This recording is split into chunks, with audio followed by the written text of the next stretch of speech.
여러분, 혹시 아무도 거들떠보지 않는 돌밭이 천하의 명당으로 변할 수 있다고 믿으시나요? 오늘 들려드릴 이야기는 10년을 산속에서 땅의 숨소리를 듣고 돌아온 한 직관의 기묘한 이야기입니다. 그는 왜 과거 공부를 버리고 직관의 길을 택했을까요? 7 자매의 저주라 불리던 여인은 어떻게 축복으로 바뀌었을까요? 그리고 쓸모없는 자갈밭 속에 숨겨진 비밀은 무엇이었을까요? 탐욕에 눈먼 자는 명당을 얻고도 망하고 진심을 다한 자는 황무지에서도 복을 일구는 마음의 결을 읽는 직관, 휘운의 기담. 지금 시작합니다. 조선 팔도를 휘감은 겨울바람이 유난히 매서웠던 그해 경상도 산골 마을 외딴 초가에서는 희미한 호롱불 하나가 간신히 어둠을 밀어내고 있었습니다. 그 불빛 아래 허리가 굽은 노모 한 분이 눈을 가늘게 뜨고 바늘질을 하고 계셨습니다. 바로 휘운의 어머니였습니다. 어머니, 밤이 깊었사옵니다. 이만 쉬시지요. 사랑채에서 글 공부를 하던 휘운이 어머니의 방으로 들어서며 조심스레 말을 건넸습니다. 하지만 어머니는 고개도 들지 않은 채 가느다란 목소리로 대답하셨습니다. 아니다, 아가. 내일 새벽까지 이 치마 3벌을 마저 지어야 푼돈이라도 받을 수 있느니라. 내 과거 준비에 보탤 돈이 필요하지 않겠느냐? 그 말을 듣는 순간 휘운의 가슴이 철렁 내려앉았습니다. 어머니의 목소리에는 기력이 없었고 굽은 등은 마치 천근만근의 짐을 진 것처럼 떨리고 있었습니다. 휘운은 슬며시 어머니 곁으로 다가가 앉았습니다. 그리고 그가 본 것은 평생 잊을 수 없는 광경이었습니다. 어머니의 손등에는 바늘에 찔린 자국이 수없이 박혀 있었고 엄지와 검지 사이에는 두툼한 굳은 살이 층층이 쌓여 있었습니다. 손가락 마디마디는 혹한의 추위에 갈라져 피가 스며 나와 있었고 손톱 밑은 시퍼렇게 멍이 들어 있었습니다. 가장 충격적인 것은 어머니의 왼손 새끼손가락이었습니다. 오랜 바느질로 인해 손가락이 안쪽으로 굽어 이미 펴지지도 않는 지경에 이르러 있었던 것입니다. 어머니. 휘운의 목소리가 떨렸습니다. 그는 그제야 깨달았습니다. 자신이 사랑채에서 맹자를 읽고 대학을 외우는 동안 어머니는 매일 밤 이렇게 피를 흘리며 아들의 꿈을 지탱하고 계셨다는 것을. 선비 집안의 자존심을 지킨답시고 밭 한 떼기 없는 가난 속에서도 아들만은 글을 읽혀야 한다며 어머니는 온몸이 닳도록 삭바느질을 하고 계셨던 것입니다. 괜찮다, 아가. 어미의 손은 원래 이러하니라. 내가 훗날 과거에 급제하여 벼슬길에 오르면 그때 어미는 비단옷을 입고 가마를 타게 될 것이 아니냐. 그날만을 기다리며 이까짓 고생쯤이야. 어머니는 애써 웃으며 말씀하셨지만 그 웃음 뒤에 숨겨진 깊은 피로와 고통을 휘우는 놓치지 않았습니다. 어머니의 눈가에는 깊은 주름이 파여 있었고 한때 단아했을 얼굴은 온갖 풍상에 시달려 거칠어져 있었습니다. 50살도 채 되지 않으셨건만 어머니는 60이 넘은 노파처럼 보였습니다. 바로 그때였습니다. 어머니의 손에서 바늘이 미끄러지며 엄지손가락을 깊이 찔렀습니다. 선홍빛 피가 솟아올랐고 어머니는 앗! 하는 작은 신음을 흘리셨습니다. 하지만 어머니는 피를 닦아낼 천조차 아까워하시는 듯 그저 입으로 상처를 빨아내며 다시 바늘을 들으셨습니다. 어머니. 휘우는 더 이상 참을 수 없었습니다. 그는 벌떡 일어나 어머니의 손에서 바늘을 빼앗으려 했습니다. 하지만 어머니는 오히려 바느질감을 품에 꼭 끌어안으며 고개를 저으셨습니다. 아니 되느니라, 휘운아. 이것은 어미가 할 일이고 너는 내 할 일인 글 공부나 하거라. 선비의 자식이 어찌 어미의 바느질을 걱정하느냐. 그것은 도리가 아니니라. 어머니. 소자가 불효막심하였습니다. 휘우는 그 자리에 무릎을 꿇었습니다. 그리고 어머니의 거친 손을 두 손으로 감싸 쥐었습니다. 어머니의 손은 차가웠습니다. 한겨울 냉기가 뼛속까지 스며든 듯 생기라고는 찾아볼 수 없을 만큼 차디찬 손이었습니다. 소자가 글 공부로 입신양명하여 효도를 하려면 최소 10년은 더 걸릴 것이옵니다. 하오나 어머니께서는 그때까지 버티실 수 있겠사옵니까?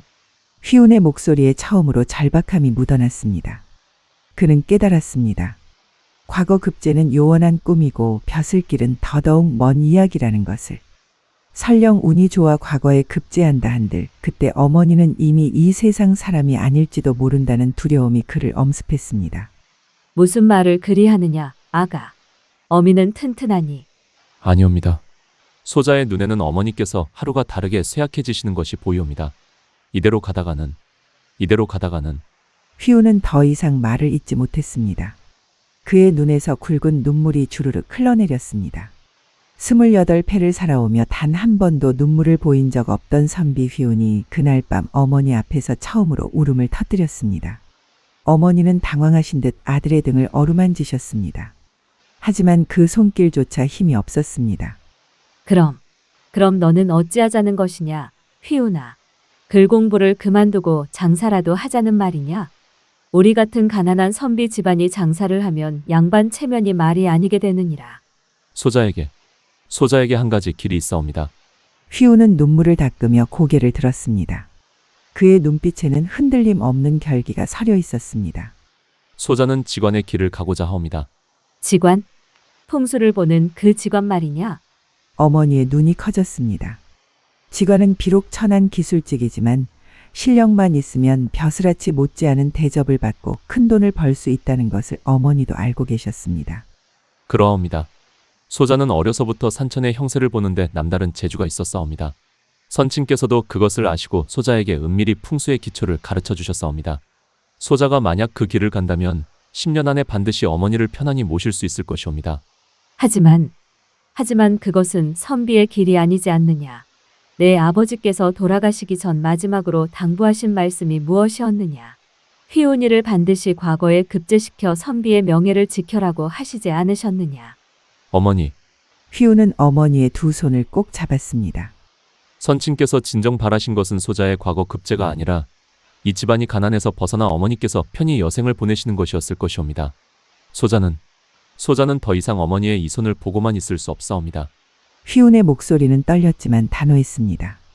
그는 이미 마음을 정한 것이었습니다. 그날 밤 어머니는 결국 눈물을 흘리시며 고개를 끄덕이셨습니다. 아들의 눈빛에서 그 누구도 꺾을 수 없는 효심과 결단을 보셨기 때문입니다. 알았다, 휘운아. 내 뜻대로 하여라. 다만 부디 몸조심하고 살아서 돌아오기만 하여라. 어미에게는 내가 입신양명하는 것보다 내가 건강하게 살아있는 것이 더 큰 복이니라. 명심하겠나이다, 어머니. 소자는 반드시 10년 안에 돌아와 어머니께 비단옷을 입혀드리고 따뜻한 온돌방에서 편히 쉬게 해드리겠나이다. 휘우는 어머니께 큰절을 올렸습니다. 그리고 다음날 새벽 보따리 하나만 메고 집을 떠났습니다. 뒤돌아보니 어머니는 대문 앞에 서서 눈물을 닦으며 아들을 바라보고 계셨습니다. 휘우는 그 모습을 가슴 깊이 새기며 흐느끼는 마음을 다잡고 산으로 향했습니다. 그의 가슴 속에는 오직 하나의 다짐만이 타오르고 있었습니다. 어머니, 소자는 반드시 돌아오겠습니다. 그리고 어머니의 남은 생을 그 어떤 고통도 없는 평안함으로 채워드리겠습니다. 산 너머로 해가 떠오르고 있었습니다. 휘운의 긴 여정이 이제 막 시작되고 있었습니다. 집을 떠난 지 사흘째 되던 날, 휘운은 지리산 자락에 당도했습니다. 그의 등에는 낡은 보따리 하나, 손에는 돌아가신 아버지께서 몰래 물려주신 나침반 하나가 전부였습니다. 보따리 속에는 청호경과 금난경 그리고 아버지께서 직접 필사하신 풍수 비결 한 권이 들어 있었습니다. 아버지, 소자가 이 길을 가는 것이 옳은 일이옵니까? 휘우는 첫 번째 산봉우리에 올라 하늘을 향해 물었습니다. 대답은 없었습니다. 다만 차가운 산바람만이 그의 가끈을 흔들어댈 뿐이었습니다. 하지만 휘우는 주저하지 않았습니다. 그는 나침반을 꺼내들고 산의 형세를 살피기 시작했습니다. 처음 1년은 좌산우수의 이치를 깨닫는데 보냈습니다. 휘우는 산맥이 뻗어나가는 방향을 따라 걸으며 용맥이 어떻게 흐르는지를 온몸으로 익혔습니다. 봄에는 새싹이 돋는 자리를, 여름에는 물이 모이는 곳을, 가을에는 낙엽이 쌓이는 방향을, 겨울에는 눈이 녹지 않는 음지를 관찰했습니다. 산은 살아 움직이는구나. 어느 날 저녁, 석양을 받아 붉게 물든 산등성이를 바라보며 휘우는 중얼거렸습니다. 산맥은 마치 거대한 용이 꿈틀거리듯 이어져 있었고 그 흐름 속에는 생명의 기운이 흐르고 있었습니다. 하지만 그것을 보는 것과 느끼는 것은 전혀 다른 차원의 문제였습니다. 2년째 되던 해겨울, 휘우는 첫 번째 큰 시련을 겪었습니다. 백두대간의 한 봉우리를 넘다가 갑자기 몰아친 눈보라에 갇혀버린 것입니다. 사방이 하얗게 뒤덮인 채 길을 잃었고 체온은 급격히 떨어졌습니다. 손가락 끝이 시퍼렇게 얼어붙었고 바른 감각을 잃어갔습니다. 이곳에서 이렇게 죽는 것인가? 휘우는 눈 속에 주저앉았습니다. 의식이 희미해지는 가운데 그의 머릿속에는 어머니의 모습이 떠올랐습니다. 호롱불 아래서 바느질하시던 그 모습, 피 맺힌 손으로 자신의 등을 어루만지시던 그 손길. 아니다. 나는 여기서 죽을 수 없다. 휘우는 이를 악물고 일어섰습니다. 그리고 눈보라 속에서도 나침반을 꺼내 들었습니다. 바늘이 미친 듯이 흔들렸지만 휘우는 집중했습니다. 청호경에 적혀있던 한 구절이 떠올랐습니다. 산의 기운이 모이는 곳은 바람이 머무르고 물의 기운이 흐르는 곳은 생명이 깃든다. 휘우는 바람의 방향을 거슬러 걷기 시작했습니다. 한 걸음, 두 걸음. 발이 눈 속에 파묻히고 온몸이 얼어붙어 갔지만 그는 멈추지 않았습니다. 그리고 마침내 커다란 바위 뒤편에서 작은 동굴 하나를 발견했습니다. 동굴 안으로 들어가자 바람이 차단되었습니다. 휘우는 그제야 정신을 차리고 주변을 살폈습니다. 동굴 입구는 좁았지만 안쪽은 제법 넓었고 놀랍게도 동굴 한쪽 구석에서는 얼지 않은 물이 졸졸 흐르고 있었습니다. 이곳은 생기가 모이는 혈처로구나. 휘우는 무릎을 쳤습니다. 한겨울에도 물이 얼지 않는다는 것은 이곳의 땅의 온기, 즉 지기가 솟아오르고 있다는 증거였습니다. 그는 그날 밤 동굴에서 밤을 보내며 생전 처음으로 땅의 따뜻함을 온몸으로 느꼈습니다. 3년째 되던 해, 휘우는 물의 흐름을 읽기 시작했습니다.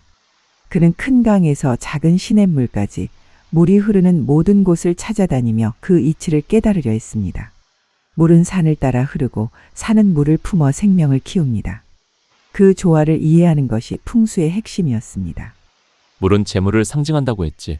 하지만 물이 너무 빠르면 재물이 머물지 못하고 물이 고이면 썩어 흉이 된다. 휘우는 낙동강 상류의 한 지점에서 며칠을 머물며 물의 속도와 방향을 관찰했습니다.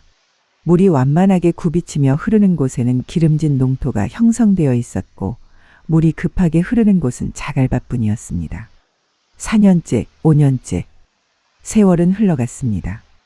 휘운의 옷은 누더기가 되었고 얼굴은 햇볕에 그을려 검게 변했습니다.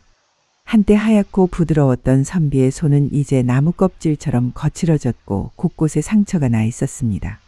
하지만 그의 눈빛만큼은 점점 더 깊고 예리해져 갔습니다.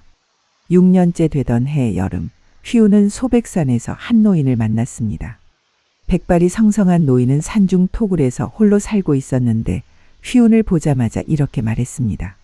자네가 바로 땅의 이치를 찾아 헤매는 그 젊은이로군. 소문은 익히 들었네. 소문이라니요? 소인은 그저 산을 떠도는 천한 몸인데요. 겸손은 미덕이지만 지나친 겸손은 거짓이 되네. 자네가 지난 6년간 산천을 헤매며 풍수를 익힌다는 소문이 산중에 자자하네. 자네 아직 땅의 숨소리를 듣지 못했지? 휘우는 깜짝 놀랐습니다. 노인의 말이 정확히 자신의 고민을 짚어냈기 때문입니다. 6년을 공부했지만 휘우는 아직 진정한 명당을 느끼지 못하고 있었습니다.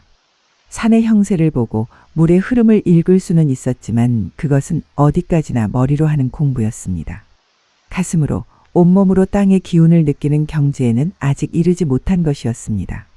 노인장께서는 그 숨소리를 들으셨습니까? 들었지. 40년을 산에서 살며 겨우 한 번 들었네. 그날 이후로 나는 풍수를 버렸네. 버렸다니요? 왜 그러셨습니까? 노인은 쓸쓸히 웃었습니다.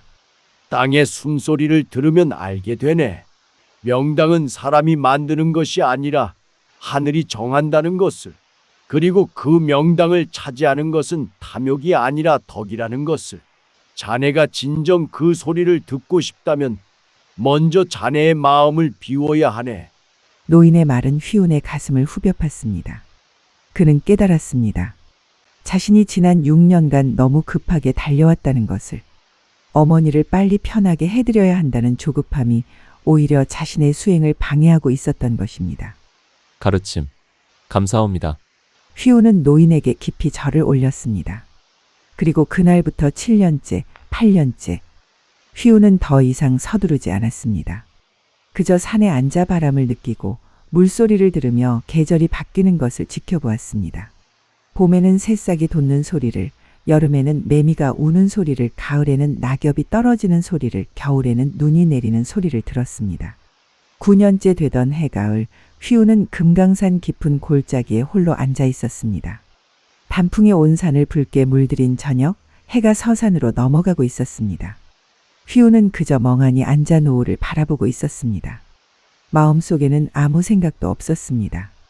어머니에 대한 걱정도, 명당을 찾아야 한다는 조급함도 모두 사라진 순간이었습니다. 바로 그때였습니다. 쿵, 쿵, 쿵. 아주 깊은 곳에서 거대한 북소리 같은 울림이 들려왔습니다. 휘우는 눈을 크게 떴습니다. 그것은 귀로 듣는 소리가 아니었습니다. 온몸으로 느껴지는 진동이었습니다. 마치 거대한 심장이 뛰는 것 같은 생명의 고동이었습니다. 이것이 땅의 숨소리인가? 휘우는 쏘스라치게 놀라 벌떡 일어섰습니다. 그 순간 세상이 달라 보였습니다. 산은 더 이상 그냥 흙과 바위의 덩어리가 아니었습니다. 살아 숨쉬는 거대한 생명체였습니다. 산맥을 따라 흐르는 용맥이 눈에 보이는 듯했고, 물이 모이는 명당의 자리가 마치 빛나는 것처럼 느껴졌습니다. 휘우는 그 자리에 무릎을 꿇고 하늘을 향해 절을 올렸습니다. 하늘이시여 감사합니다. 소인에게 이런 은혜를 내려주시니 눈물이 주르륵 흘러내렸습니다. 9년의 고행, 수없이 많은 밤을 추위와 배고픔 속에서 보낸 그 모든 시간이 바로 이 순간을 위한 것이었습니다. 10년째 되던 해봄, 휘우는 마침내 고향으로 발걸음을 옮겼습니다. 그의 등에는 여전히 낡은 보따리 하나, 손에는 나침반 하나가 전부였습니다. 하지만 그의 눈빛은 10년 전과는 전혀 달랐습니다. 깊고 고요하며 온 세상의 이치를 꿰뚫어 보는 듯한 눈빛이었습니다. 고향 마을이 보이는 고갯마루에 섰을 때 휘우는 잠시 발걸음을 멈추었습니다. 어머니, 소자가 돌아왔습니다. 이제 어머니를 평생 편안하게 모시겠습니다. 그는 깊이 숨을 들이쉬고 마을을 향해 걸어 내려갔습니다. 10년 만의 귀향이었습니다. 그의 가슴 속에는 어머니를 향한 효심과 세상을 이롭게 하겠다는 큰 뜻이 함께 타오르고 있었습니다. 고향 마을에 도착한 휘우는 먼저 집으로 향했습니다. 10년 전 떠날 때 그대로인 낡은 초가였지만 지붕의 이형은 더욱 낡아 군데군데 구멍이 나 있었고 담장은 무너져 내린 채 방치되어 있었습니다. 휘운의 가슴이 철렁 내려앉았습니다. 어머니, 휘우는 급히 대문을 밀고 들어섰습니다. 마당에는 잡초가 무성했고 사랑채 문은 삐걱거리며 바람에 흔들리고 있었습니다. 안채로 달려간 휘우는 방문을 열었습니다. 휘우나, 내 아들 휘우니가 돌아왔느냐? 어머니는 침상에 누워 계셨습니다. 10년 전보다 훨씬 더 수척해진 얼굴, 백발이 성성한 모습의 휘우는 그 자리에서 무릎이 꺾였습니다. 하지만 어머니의 눈빛만큼은 여전히 또렷했고 아들을 보는 기쁨으로 반짝이고 있었습니다. 어머니, 소자가 돌아왔습니다. 휘우는 어머니의 손을 꼭 잡았습니다. 10년 전보다 더 말라비틀어진 손, 뼈만 앙상하게 남은 손이었지만 여전히 따뜻한 온기가 남아 있었습니다. 그래, 살아 돌아왔구나. 어미는 그것만으로도 충분하다. 내가 무사히 돌아온 것만으로도. 어머니는 눈물을 흘리며 아들의 얼굴을 쓰다듬었습니다. 휘우는 그날 밤 어머니 곁에서 밤을 새우며 10년간의 이야기를 들려드렸습니다. 어머니는 아들의 손을 꼭 잡은 채 흐뭇한 미소를 지으며 듣고 계셨습니다. 이제는 어미가 편히 잠을 잘 수 있겠구나. 그러하옵니다. 어머니, 이제는 제 걱정 마세요. 소자가 이제부터 어머니를 모시겠습니다. 하지만 휘우는 알고 있었습니다. 당장 어머니를 편히 모실 돈이 한 푼도 없다는 것을. 10년을 산에서 보냈으니 집안 살림은 더욱 기울어져 있었습니다. 먼저 돈을 벌어야 했습니다. 그리고 그 방법은 오직 하나, 자신의 풍수 실력을 증명하는 것뿐이었습니다.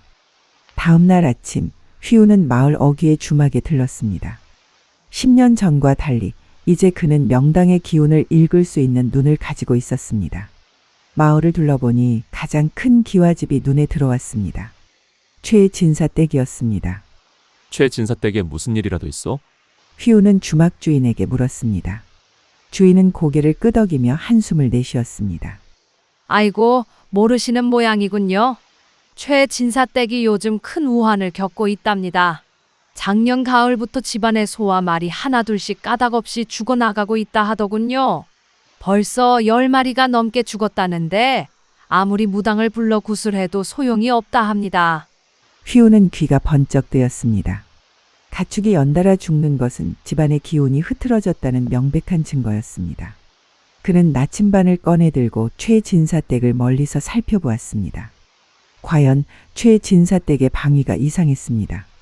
집 뒤편의 산세는 좋았지만 집 앞쪽에 새로 판 우물의 위치가 문제였습니다.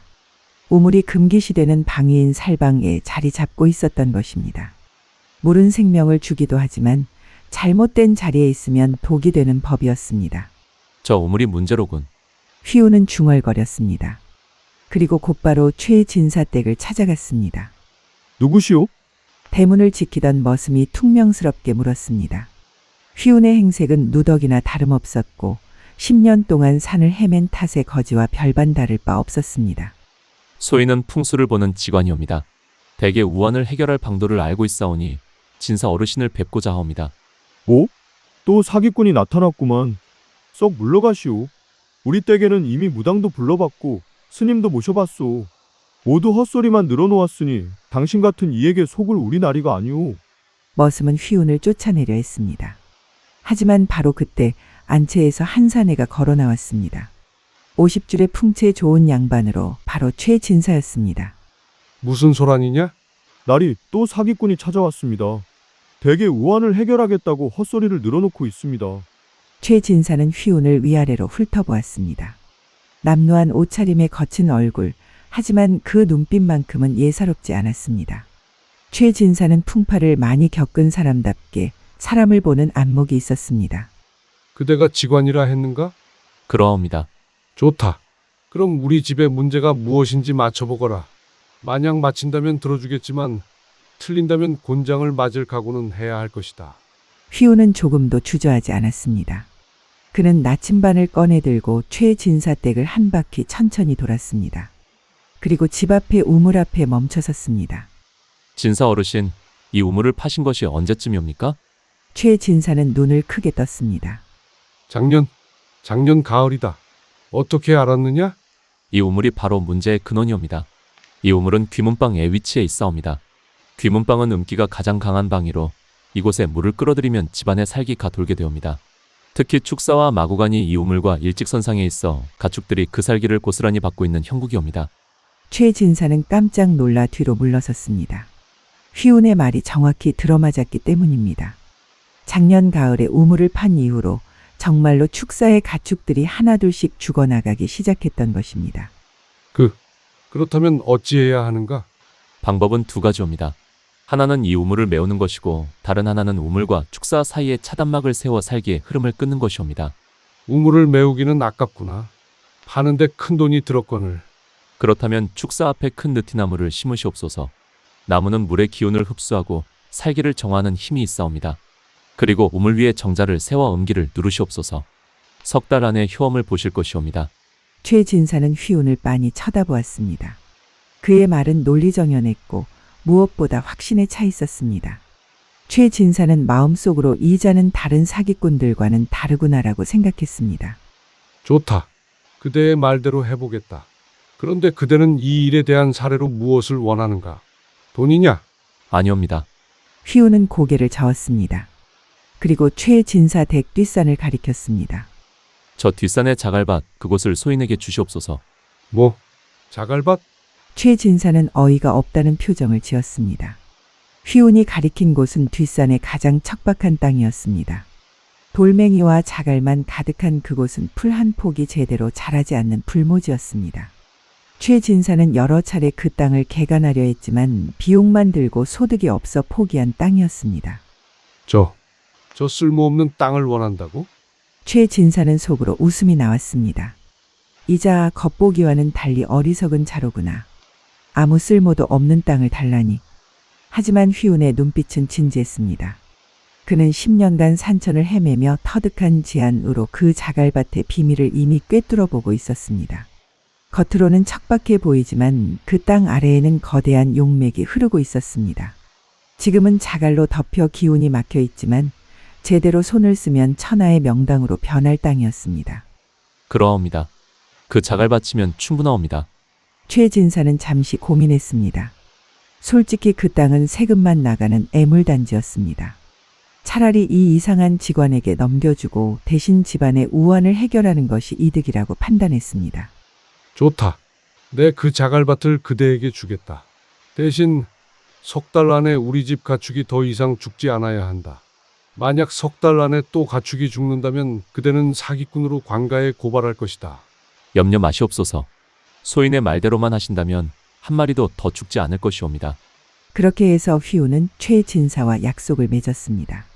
최진사는 속으로 이 미련한 자가 쓸모없는 땅을 가지고 무엇을 하려는지 모르겠지만 내게는 이득이니 상관없다라고 생각하며 피식 웃었습니다. 하지만 휘우는 달랐습니다. 그날 밤 그는 어머니께 말씀드렸습니다. 어머니, 소자가 드디어 우리 가문을 일으킬 땅을 얻었습니다. 자갈밭을 얻었다며? 휘우나 그게 무슨 소용이 있겠느냐? 어머니는 걱정스러운 표정을 지으셨지만 휘우는 확신에 차 있었습니다. 어머니, 명당은 눈에 보이는 것이 아니옵니다. 저 자갈밭 아래에는 100년에 한 번 나올까 말까 한 용맥이 흐르고 있습니다. 소자가 그 기운을 깨우면 황무지가 옥토로 변할 것입니다. 휘운의 눈빛은 10년 전 집을 떠날 때처럼 불타오르고 있었습니다. 그는 이미 마음속으로 그 자갈밭을 개간할 계획을 세우고 있었습니다. 그날 밤 휘운은 홀로 그 자갈밭에 올라갔습니다. 달빛 아래 펼쳐진 자갈밭은 황량하고 쓸쓸해 보였습니다. 하지만 휘운이 땅에 손을 대는 순간 그는 느낄 수 있었습니다. 깊은 곳에서 울려 퍼지는 땅의 고동을, 잠들어 있는 거대한 생명의 기운을. 이곳이다. 이곳이 바로 소자와 어머니의 새로운 시작이 될 곳이로다. 휘우는 자갈 위에 무릎을 꿇고 하늘을 향해 절을 올렸습니다.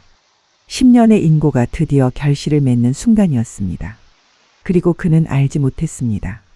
이 자갈밭이 단순히 그의 가문만을 일으키는 것이 아니라 한 여인의 비극적인 운명을 바꾸고 마을 전체의 복을 가져다 줄 기적의 땅이 될 것이라는 사실을. 달빛은 고요히 자갈밭을 비추고 있었고 휘운의 그림자는 길게 드리워져 있었습니다. 새로운 이야기가 이제 막 시작되고 있었습니다. 최진사 댁의 우환을 해결한 지 한 달이 지났습니다. 휘운의 말대로 축사 앞에 느티나무를 심고 우물 위에 정자를 세우자 신기하게도 가축이 더 이상 죽지 않았습니다. 오히려 병들었던 소 한 마리가 건강을 되찾았고 앞마리 건강한 망아지를 낳았습니다. 최진사는 크게 기뻐하며 휘운에게 약속대로 자갈밭에 문서를 넘겨주었습니다. 휘운의 명성은 점점 이웃 마을까지 퍼져나갔습니다. 어느 가을날 오후 휘운은 자갈밭을 개간하기 위해 땅을 살피고 있었습니다. 바로 그때 마을 어귀에서 한 무리의 사람들이 수군거리는 소리가 들려왔습니다. 저기 또 저 참판 댁 막내딸이 지나가는구먼. 쯧쯧, 저 불쌍한 것. 7달만 낳은 저주받은 집안의 마지막 딸이라지 않는가. 휘우는 고개를 들어 그들이 가리키는 방향을 바라보았습니다. 좁은 오솔길을 따라 한 여인이 걸어오고 있었습니다. 25쯤 되어 보이는 여인은 소복을 입고 있었고 고개를 깊이 숙인 채 발걸음을 옮기고 있었습니다. 그녀가 지나갈 때마다 사람들은 수군거렸고 어떤 이들은 노골적으로 손가락질을 하기도 했습니다. 휘우는 여인의 뒷모습을 바라보며 가슴이 먹먹해졌습니다. 여인의 어깨는 축 처져 있었고 걸음걸이에는 깊은 슬픔이 배어 있었습니다. 마치 세상의 모든 죄를 혼자 짊어진 듯한 모습이었습니다. 저 여인이 누구십니까? 휘운이 옆에 서 있던 노인에게 물었습니다. 모르시는 모양이군요. 저 아이가 바로 조 참판댁의 막내딸 연아라는 아이입니다. 참으로 기구한 발자를 타고났지요. 조 참판 어른께서는 명문가의 자손으로 대대로 관직을 지낸 집안이옵니다. 그런데 부인께서 7달만 낳고 아들을 낳지 못했습니다. 특히 저 막내딸이 태어났을 때 무당을 불러 점을 치게 했는데 이 아이가 마지막이며 더 이상 자식이 없을 것이라는 점괘가 나왔답니다. 그래서 집안 어른들은 저 아이를 가문을 끊는 흉녀라 부르며 평생 천대했답니다. 휘우는 여인이 사라진 길을 한참 동안 바라보았습니다. 그의 가슴 속에는 형언할 수 없는 안타까움이 일렁이고 있었습니다. 며칠 후 휘우는 조 참판댁을 찾아갔습니다. 조 참판의 아버지가 돌아가신 지 3년이 지나 묘를 이장해야 할 일이 생긴 것이었습니다. 휘우는 조 참판 댁의 선산을 두루 살펴보고 명당 자리를 점지했습니다. 일을 마치고 돌아가려던 순간 안채에서 여인 하나가 쟁반을 들고 나왔습니다. 차를 가져온 것이었습니다. 바로 연하였습니다. 아버님, 차를 가져왔습니다. 연하는 고개를 숙인 채 쟁반을 내려놓았습니다. 목소리는 가늘고 떨렸으며 감히 아버지의 얼굴도 제대로 쳐다보지 못했습니다. 조 참판은 딸을 쳐다보지도 않은 채 차를 받았습니다. 하지만 휘우는 그 짧은 순간 연하의 얼굴을 보았습니다. 그리고 그는 깜짝 놀라 눈을 크게 떴습니다. 연하의 얼굴은 창백했지만 단아했고 눈썹은 가늘게 그어진 듯 아름다웠습니다. 하지만 그보다 더 놀라운 것은 휘운의 지안으로 본 연하의 기운이었습니다. 연하의 주변에는 맑고 청정한 기운이 흐르고 있었습니다. 마치 봄날 아침의 이슬처럼, 여름날 계곡의 맑은 물처럼 그녀의 기운은 주변의 탁함을 씻어내는 정화의 기운이었습니다. 이럴 수가. 저 여인은 저주가 아니라 축복이로다. 휘우는 속으로 외쳤습니다. 연하는 메마른 땅에 단비를 내리고 척박한 곳을 옥토로 만드는 수토지기 일을 타고난 사람이었습니다. 휘우는 조 참판과의 일을 마치고 돌아가는 길에 연하가 홀로 뒷동산에 앉아 있는 것을 발견했습니다. 그녀는 무릎을 끌어안고 멍하니 저 멀리 하늘을 바라보고 있었습니다. 그 모습이 너무도 쓸쓸해 보여 휘우는 차마 그냥 지나칠 수가 없었습니다. 아씨, 휘운이 조심스럽게 말을 걸자 연하는 깜짝 놀라 벌떡 일어났습니다. 누구십니까? 소인은 오늘 댁에서 선산을 본 직관이옵니다. 아, 그러셨군요. 저 같은 것에게 말을 거시다니 송구스럽습니다. 연하는 다시 고개를 숙였습니다. 하지만 휘우는 그녀의 눈에 고인 눈물을 놓치지 않았습니다. 아씨, 혹시 무슨 근심이라도 계십니까? 아닙니다. 근심이 아니라 이것이 제 숙명일 뿐입니다. 저는 태어나지 말았어야 할 사람입니다. 제가 태어났기에 우리 집안의 대를 이을 아들이 없게 되었고 아버님은 평생 한을 품고 계십니다. 아닙니다. 휘우는 단호하게 말했습니다. 연하는 놀라 고개를 들었습니다. 처음으로 그녀와 휘운의 눈이 마주쳤습니다. 아씨, 그것은 아씨의 탓이 아니옵니다. 자식의 성별은 하늘이 정하는 것이지 어찌 아씨의 책임이겠습니까? 더군다나 소인의 눈에 아씨는 매우 귀한 기운을 지니고 계십니다. 아씨는 저주가 아니라 누군가에게 가장 큰 복을 가져다 줄 귀한 분이십니다. 그런 말씀을 제가 어찌. 연하의 눈에서 눈물이 주르륵 흘러내렸습니다. 평생 처음으로 누군가가 자신을 귀하다고 복이라고 말해준 것입니다. 25해를 살아오며 단 한 번도 들어보지 못한 말이었습니다. 소인의 말을 믿으시옵소서. 아씨는 메마른 땅을 옥토로 바꾸고 시든 꽃을 다시 피게 할 힘을 가지고 계십니다. 다만 세상 사람들이 그것을 알아보지 못할 뿐이옵니다. 휘운의 목소리는 따뜻했고 그의 눈빛은 진실로 가득 차 있었습니다. 연하는 그 눈빛을 보며 평생 처음으로 자신이 사람으로 대접받는다는 느낌을 받았습니다. 그날 이후 휘운의 마음속에는 연하가 자리 잡기 시작했습니다. 그리고 그는 확신했습니다. 자신이 얻은 자갈밭을 옥토로 만들 수 있는 사람은 바로 이 여인이라는 것을. 하늘이 자신에게 그 땅을 주었다면 또한 이 여인과의 인연도 하늘이 정해준 것이라는 것을 말입니다. 휘운의 명성이 높아지면서 마을에는 그를 시기하는 자들이 생겨나기 시작했습니다. 그중 가장 노골적으로 적대감을 드러낸 사람은 마을의 직관 조칠이었습니다. 조칠은 원래 이 마을에서 풍수를 봐주며 짭짤한 돈벌이를 해온 자였는데 휘운이 나타난 이후로 일거리가 뚝 끊겨버렸습니다. 조칠은 40대 중반의 비쩍 마른 사내로 눈빛에는 늘 탐욕이 어려 있었습니다. 그는 풍수의 진정한 이치보다는 사람들의 불안을 부추겨 돈을 뜯어내는 데 능했습니다. 가난한 집에는 조상묘의 자리가 흉하니 당장 이장해야 한다. 며 겁을 주고 부자 집에는 더 좋은 명당이 있다. 며 끊임없이 욕심을 부추겼습니다. 하지만 휘우는 달랐습니다. 그는 진심으로 사람들을 위해 풍수를 보았고 가난한 이들에게는 돈을 받지 않았습니다. 마을 사람들은 자연스럽게 조치를 외면하고 휘운을 찾기 시작했습니다. 조칠의 가슴 속에는 질투와 원한이 차오르고 있었습니다. 결정타는 조 참판댁의 선산 이장 건이었습니다. 원래 조칠이 맡기로 했던 일이었는데 조 참판이 휘운의 소문을 듣고 마음을 바꾼 것이었습니다. 조칠은 이를 갈았습니다. 그 일만 성사되었어도 1년 농사만큼의 돈을 벌 수 있었는데 그 기회를 휘운에게 빼앗긴 것이었습니다. 저 건방진 놈. 어디서 굴러온 놈이 감히 내 밥줄을 끊어놓는가. 조칠은 매일 밤 술을 마시며 휘운을 저주했습니다. 그러던 어느 날 조칠은 휘운이 조 참판댁 선산의 점지한 자리를 몰래 살피러 갔습니다. 그리고 그는 깨달았습니다. 휘운이 잡은 자리가 정말로 100년에 한 번 나올까 말까 한 명당이라는 것을. 산새는 용이 여의주를 품은 형국이었고 물의 흐름은 재물이 모이는 길지였습니다. 조칠의 마음속에 어두운 계략이 싹 텄습니다.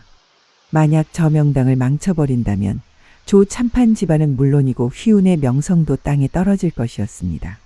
그리고 조칠 자신은 다시 마을 유일의 직관으로 군림할 수 있을 터였습니다.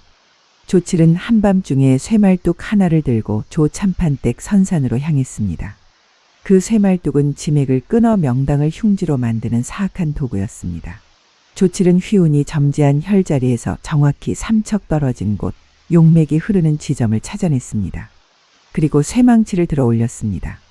이제 내 명성도 끝이다. 휘운아. 조칠은 비웃음을 흘리며 쇠말뚝을 땅에 박기 시작했습니다. 쨍그랑 쨍그랑. 어둠 속에서 쇠와 돌이 부딪히는 소리가 울려 퍼졌습니다. 바로 그때였습니다. 산 아래쪽에서 작은 등불이 하나 움직이는 것이 보였습니다. 조칠은 깜짝 놀라 몸을 숨겼습니다. 등불은 점점 가까워지고 있었습니다. 조칠이 숨을 죽이고 지켜보니 등불을 든 사람은 다름 아닌 연하였습니다. 연하는 요즘 매일 밤 선산에 올라와 아버지의 선친 묘 앞에서 기도를 올리고 있었습니다. 휘운이 잡아준 명당 자리가 정말로 집안의 복을 가져다 주기를 그리고 자신을 처음으로 인정해준 휘운의 명성이 높아지기를 간절히 빌고 있었던 것입니다. 연하가 묘역에 가까워지자 조칠은 더욱 몸을 낮췄습니다. 하지만 달빛에 쇠말뚝의 그림자가 드러나고 말았습니다. 연하는 그 이상한 그림자를 발견하고 가까이 다가왔습니다. 그리고 땅에 반쯤 박힌 검은 쇠말뚝을 보는 순간 그녀의 얼굴이 새하얗게 질렸습니다. 연하는 비록 풍수에 대해 깊이 알지는 못했지만 쇠말뚝을 명당에 박으면 지맥이 끊긴다는 이야기는 들어 알고 있었습니다. 누군가가 휘운이 점지한 명당을 망치려 한다는 것을 직감적으로 깨달았습니다. 연하의 손이 떨렸습니다. 두려움이 온몸을 휘감았습니다. 어둠 속 어딘가에 범인이 숨어 있을 것이었습니다. 만약 자신을 해치려 든다면? 하지만 연하는 이를 악물었습니다. 휘운을 도와야 했습니다. 자신을 처음으로 귀하게 여겨준, 저주가 아닌 축복이라 말해준 그 사람을 지켜야 했습니다. 연하는 등불을 내려놓고 두 손으로 쇠말뚝을 움켜잡았습니다. 하지만 말뚝은 깊이 박혀 있어 쉽게 빠지지 않았습니다. 연하의 손에서 피가 배어나왔습니다. 거친 쇠붙이가 손바닥을 베었지만 그녀는 멈추지 않았습니다. 조칠은 어둠 속에서 그 광경을 지켜보다가 연하가 쇠말뚝을 뽑으려 한다는 것을 깨달았습니다. 그는 슬금슬금 뒤로 물러나 도망쳤습니다. 자신의 짓이 들통날까봐 두려웠던 것입니다. 연하는 온 힘을 다해 쇠말뚝을 흔들었습니다. 손에서 피가 흘러내렸지만 아랑곳하지 않았습니다. 그리고 마침내 쇠말뚝이 조금씩 흔들리기 시작했습니다. 하지만 연하의 힘만으로는 부족했습니다. 그녀는 결단을 내렸습니다. 당장 휘운에게 알려야 했습니다. 연하는 등불을 들고 산을 내려가기 시작했습니다. 어둠 속 가파른 산길이었습니다. 나뭇가지가 얼굴을 핥히고 돌부리에 발이 걸려 넘어지기도 했습니다. 치마가 찢어지고 무릎에서 피가 흘렀지만 연하는 멈추지 않았습니다. 맨발로 험한 길을 달렸습니다. 오직 한 가지 생각뿐이었습니다. 휘운을 구해야 한다는 것, 그가 10년 공든 탑이 무너지는 것을 막아야 한다는 것. 휘운의 집에 도착한 연하는 숨을 헐떡이며 문을 두드렸습니다. 선생님, 선생님. 휘운은 깜짝 놀라 문을 열었습니다. 그리고 피투성이가 된 연하를 보고 경악했습니다. 아씨, 무슨 일이십니까? 선산에 쇠말뚝이. 연하는 가까스로 말을 전하고 그 자리에 주저앉았습니다. 휘운은 즉시 상황을 파악하고 나침반을 집어들었습니다. 어머니, 아씨를 부탁드립니다. 휘운은 달빛을 따라 산으로 달려갔습니다. 선산에 도착한 그는 반쯤 박힌 쇠말뚝을 발견했습니다. 식은땀이 등줄기를 타고 흘렀습니다. 만약 조금만 더 깊이 박혔다면 용맥이 완전히 끊어질 뻔했습니다. 휘우는 온 힘을 다해 쇠말뚝을 뽑아냈습니다. 그리고 땅에 손을 대고 용맥의 상태를 살폈습니다. 다행히 지맥은 아직 온전했습니다. 그는 안도의 한숨을 내쉬었습니다. 휘우는 집으로 돌아와 연하의 상처를 정성껏 치료해 주었습니다. 어머니가 약초를 다리는 동안 휘우는 연하의 손을 조심스럽게 감싸 주었습니다. 연하의 희생 덕분에 명당은 지켜졌습니다. 그리고 그날 밤 두 사람의 마음은 더욱 깊이 하나로 이어졌습니다. 다음 날 아침 휘우는 쇠말뚝을 들고 마을 이장을 찾아갔습니다. 이장은 쇠말뚝을 보고 눈살을 찌푸렸습니다. 이것이 조참판댁 선산에 박혀 있었다고? 이런 악독한 짓을 누가 저질렀단 말인가? 소인도 아직 범인을 특정하지는 못했습니다. 하지만 풍수를 아는 자의 소행임은 분명하옵니다. 휘우는 차분하게 말했지만 그의 마음속에는 이미 한 사람이 떠오르고 있었습니다. 바로 조칠이었습니다. 조 참판댁의 일을 빼앗긴 후 조칠이 자신을 노골적으로 적대시했다는 것을 휘우는 알고 있었습니다. 하지만 휘우는 조칠을 직접 고발하지 않았습니다. 증거도 없었거니와 그보다는 다른 방법을 생각하고 있었기 때문입니다. 10년 동안 산천을 헤매며 깨달은 것이 있었습니다. 악행은 반드시 스스로에게 돌아온다는 자연의 이치를 말입니다. 며칠 후 휘우는 우연을 가장의 주막에서 조칠과 마주쳤습니다. 조칠은 휘운을 보자 움찔했지만 애써 태연한 척했습니다. 휘운 선생. 요즘 일이 잘 되시는가? 덕분에 잘 지내고 있습니다. 조 선생께서는 어떠하십니까? 휘우는 미소를 지으며 조칠 옆에 앉았습니다. 조칠은 불편한 기색을 감추지 못했습니다. 휘우는 술잔을 권하며 은근슬쩍 말을 꺼냈습니다. 그런데 말입니다. 조 선생. 조 참판댁 선산에서 이상한 일이 있었습니다. 조칠의 손이 미세하게 떨렸습니다. 무슨 일 말인가? 누군가 쇠말뚝을 박으려 했던 모양인데 다행히 발견하여 뽑아냈습니다. 그런데 그 과정에서 재미있는 것을 발견했습니다. 휘우는 잠시 말을 멈추고 조칠의 반응을 살폈습니다. 조칠의 얼굴에는 식은땀이 맺혀 있었습니다. 그 쇠말뚝을 뽑고 나니 오히려 원래 제가 점지한 자리보다 더 좋은 혈 자리가 드러났습니다. 바로 그 옆 꼴짝이 말입니다. 그곳이야말로 3대에 걸쳐 정승이 날 금계포란형이더군요. 조칠의 눈이 번뜩였습니다. 금계포란형이라니. 그것은 달기 알을 품은 형상의 명당으로 자손이 크게 번창하고 부귀영화를 누린다는 최고의 길지였습니다. 정말입니까? 물론입니다. 하지만 조 참판 어른께는 아직 말씀드리지 않았습니다. 선산 이장도 끝났고 괜히 욕심을 부리게 할 필요는 없다고 생각했거든요. 휘우는 태연하게 말하며 자리에서 일어났습니다. 조칠은 그 자리에 남아 술잔만 붙들고 있었습니다. 그의 머릿속에는 온통 금계포란형 이야기뿐이었습니다. 3대 정승이 날 명당이라. 만약 내가 그 자리를 선점한다면 조칠의 가슴 속에서 탐욕이 부글부글 끓어올랐습니다. 그는 자신에게 아들이 둘 있었는데 둘 다 변변한 벼슬 하나 없이 가난하게 살고 있었습니다. 만약 그 명당에 자신의 아버지 묘를 쓴다면 자손들이 크게 될 것이었습니다. 하지만 문제가 있었습니다. 그 땅은 조 참판댁 소유였습니다. 아무리 명당이라 해도 남의 땅을 함부로 쓸 수는 없는 노릇이었습니다. 조칠은 며칠 동안 고민했습니다. 그러다 한 가지 꾀를 냈습니다. 조칠에게는 김대감 댁에 출입하는 첩이 하나 있었습니다. 김대감은 마을에서 가장 부유하고 권세 있는 양반이었습니다. 조칠은 첩을 시켜 김대감에게 그 명당 자리 이야기를 흘렸습니다. 대감마님 들으니 조참판대 뒷산에 천하의 명당이 있다고 합니다. 3대 정승이 날 자리라던데요. 김대감은 귀가 번쩍 뜨였습니다. 그에게도 아들이 셋 있었는데 모두 과거에 낙방하여 평민으로 살고 있었습니다. 김대감은 첩을 통해 조치를 불렀습니다. 그 명당 자리가 어디인지 정확히 아는가? 조칠은 무릎을 꿇고 대답했습니다. 소인이 직접 확인했사옵니다. 분명 금계포란형이옵니다. 좋다. 내가 조참판을 찾아가 그 땅을 사겠네. 자네에게는 후한 사례를 주겠네. 조칠은 속으로 쾌재를 불렀습니다. 이제 김대감이 그 땅을 사들이고 자신은 김대감으로부터 큰 돈을 받게 될 터였습니다. 설령 나중에 그곳이 명당이 아니라는 것이 밝혀진다 해도 그때는 이미 돈을 챙긴 후였습니다. 김대감은 조 참판을 찾아가 그 골짜기 땅을 팔라고 했습니다. 조 참판은 어리둥절했지만 김대감이 후한 값을 제시하자 기꺼이 팔았습니다. 어차피 별 쓸모없는 땅이었기 때문입니다. 김대감은 기뻐하며 그곳에 선친의 묘를 옮겼습니다. 조칠은 묘를 쓰는 과정을 지켜보며 속으로 비웃었습니다. 그곳은 명당이 아니라 수살 이드는 흉지였습니다. 여름 장마 때면 물이 불어나 묘를 덮치는 자리였습니다.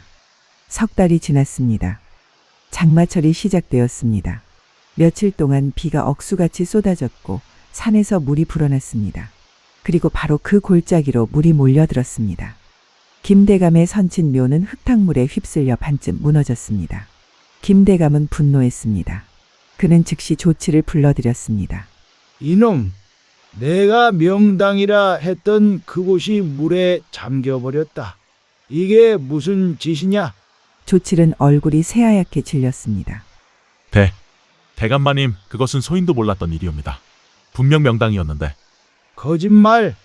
내 놈이 나를 속인 것이 분명하다. 당장 관가에 고발하여 곤장을 치게 하겠다. 김대감은 조칠을 관가에 끌고 갔습니다. 조칠은 사기 행각을 벌인 죄로 곤장 30대를 맞았습니다. 등가죽이 찢어지고 피가 흘렀습니다. 조칠은 비명을 지르며 용서를 빌었지만 이미 때는 늦었습니다. 곤장을 맞고 풀려난 조칠은 마을에 있을 면목이 없었습니다. 사람들은 그를 손가락질하며 비웃었습니다. 조칠은 결국 한밤중에 보따리를 싸서 마을을 떠났습니다. 그의 첩도 함께 사라졌습니다. 휘우는 조칠이 마을을 떠났다는 소식을 들었습니다. 그는 아무 말도 하지 않았지만 마음속으로 중얼거렸습니다. 탐욕은 스스로를 파멸시키는 법이로다.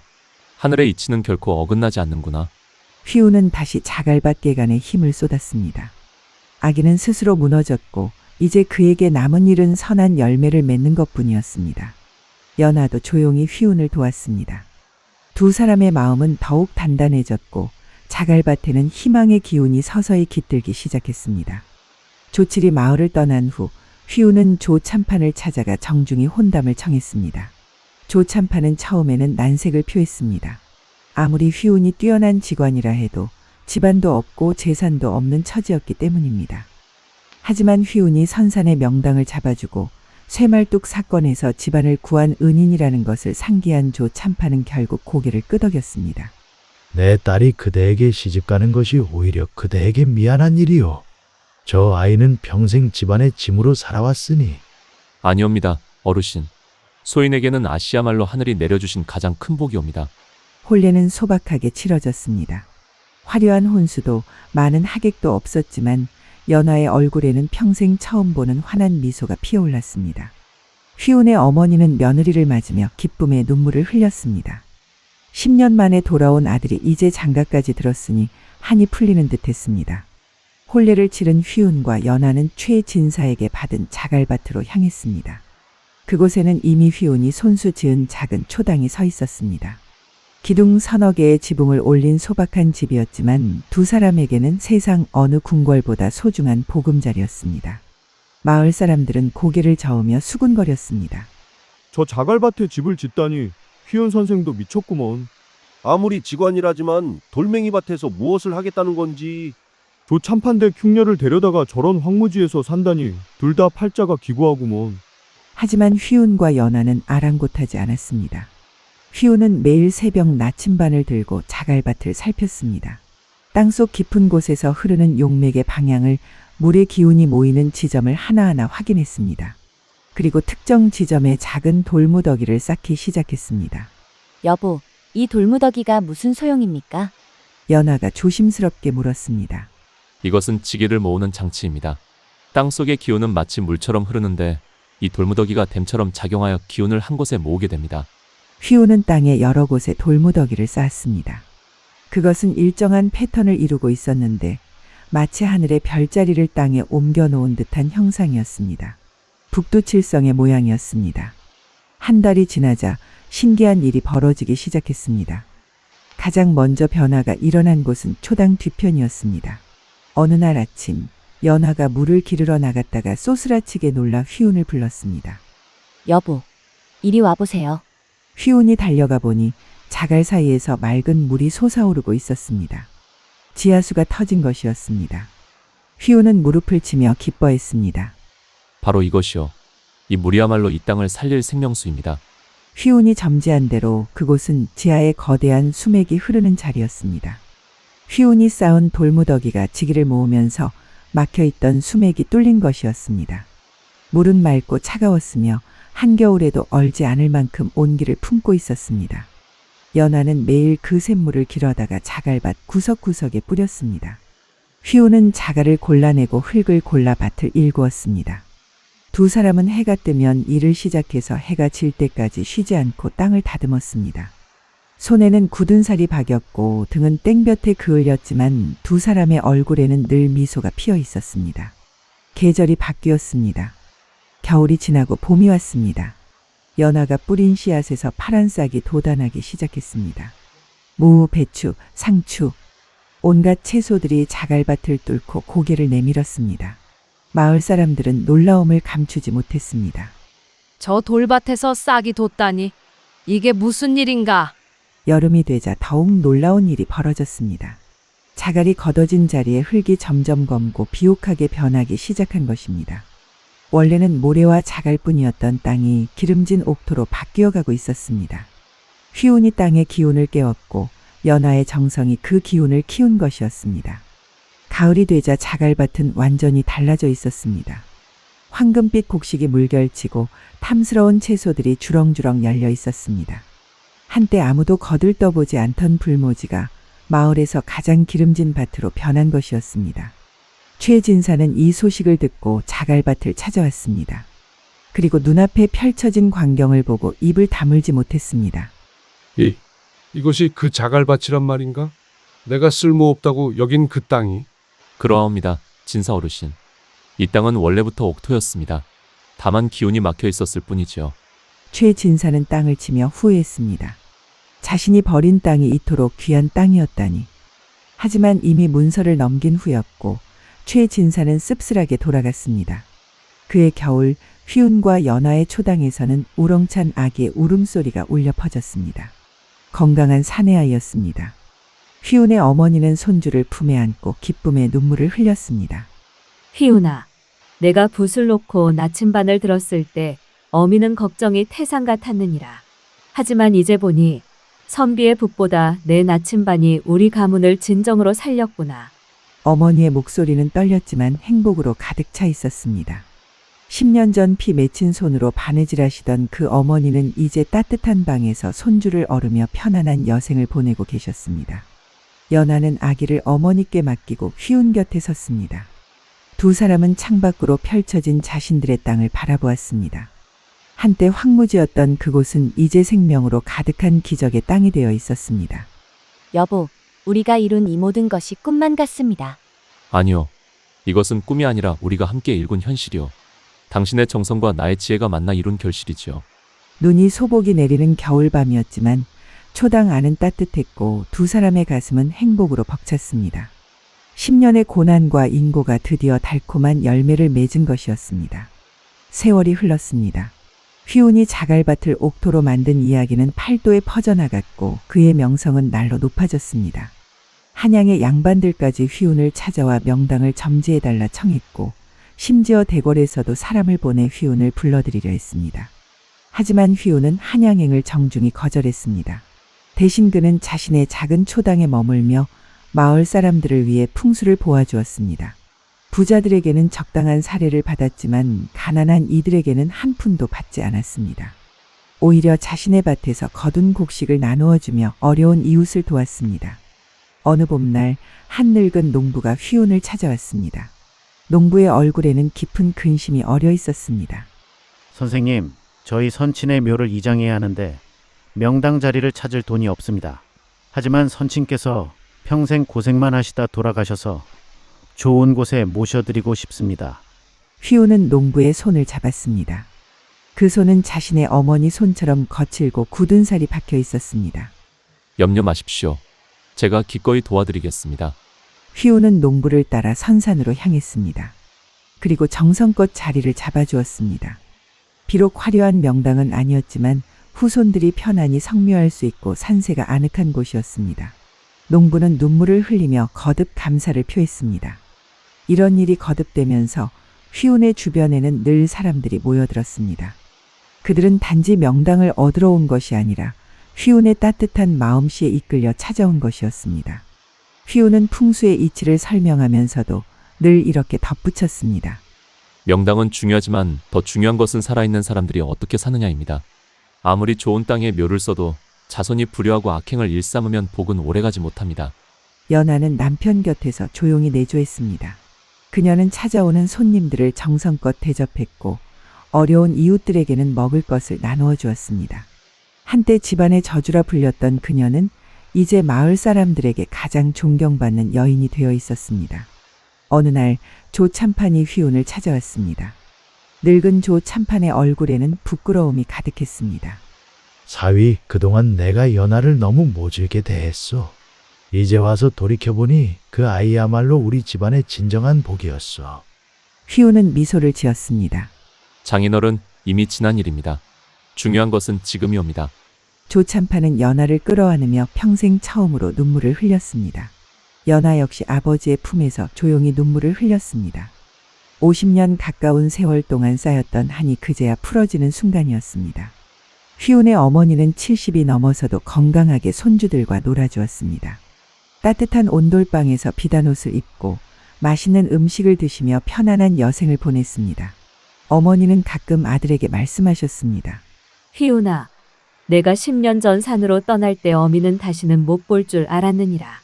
하지만 내가 돌아와 이렇게 효도하니 이 어미는 세상에서 가장 복받은 사람이로구나. 세월이 더 흘러 휘운의 자식들도 장성했습니다. 큰아들은 과거에 급제하여 벼슬길에 올랐고 작은아들은 아버지의 뒤를 이어 직관의 길을 걷기 시작했습니다. 딸은 좋은 집안으로 시집을 갔습니다. 어느 가을날 저녁 휘운과 연하는 자갈밭이었던 곳, 이제는 꽃과 나무가 가득한 정원이 된 그곳에 앉아 있었습니다. 석양이 두 사람의 백발을 금빛으로 물들이고 있었습니다. 여보, 우리가 처음 이곳에 왔을 때가 기억나십니까? 연하가 물었습니다. 어찌 잊을 수 있겠소. 돌투성이 황무지였지요. 그때 서방님께서 제게 말씀하셨지요. 이곳이 천하의 명당이 될 것이라고. 휘우는 아내의 손을 잡았습니다. 이제는 두 사람 모두 손등에 주름이 가득했지만 그 손길은 여전히 따뜻했습니다. 그때 내가 한 가지 말하지 않은 것이 있소. 무엇입니까? 이곳이 명당이 된 것은 땅의 기운 때문만이 아니라 당신이 있었기 때문이요. 당신의 정성과 사랑이 없었다면 이 땅은 결코 옥토가 되지 못했을 것이요. 연하는 수줍게 미소 지었습니다. 50년을 함께 살았어도 남편의 이런 말에는 여전히 가슴이 뛰었습니다. 휘우는 하늘을 바라보았습니다. 첫 별이 떠오르고 있었습니다. 사람들은 나를 조선 최고의 직관이라 부르지만 내가 깨달은 가장 큰 진리는 이것이요. 땅의 기운은 하늘이 정하지만 그 복을 담는 것은 사람의 마음이라는 것. 탐욕으로 얻은 명당은 결국 흉지가 되고 사랑과 정성으로 일군 땅은 황무지라도 명당이 된다는 것이요. 연하는 고개를 끄덕였습니다. 두 사람은 말없이 앉아 정원을 바라보았습니다. 한때 자갈밭이었던 그곳에는 이제 배롱나무가 붉은 꽃을 피우고 있었고 작은 연못에는 연꽃이 향기를 풍기고 있었습니다. 마을 사람들은 이곳을 무릉도원이라 불렀고 먼 곳에서도 사람들이 찾아와 그 아름다움에 감탄했습니다. 하지만 휘운과 연하가 가장 자랑스러워하는 것은 화려한 정원이 아니었습니다. 그것은 이곳을 찾아온 수많은 사람들이 희망을 얻고 돌아간다는 것, 가난한 이들이 위로를 받고 간다는 것이었습니다. 휘우는 평생 화려한 대궐을 탐하지 않았고 권세를 좇지 않았습니다. 그는 그저 작은 초당에서 사람들을 도우며 살았습니다. 그리고 그의 가르침은 아들을 통해 손자를 통해 대대로 이어졌습니다. 훗날 사람들은 말했습니다. 휘운 선생이 남긴 가장 큰 유산은 풍수의 비법이 아니라 진정한 복은 마음에서 나온다는 가르침이었다고. 그리고 그 가르침은 지금도 사람들의 마음속에 살아 숨쉬며 보는 이들에게 진정한 복의 의미를 전해주고 있습니다. 달빛은 고요히 초당을 비추고 있었고 휘운과 연하의 그림자는 하나로 겹쳐져 있었습니다. 두 사람이 함께 일군 이 땅에는 영원히 꽃이 지지 않을 것입니다.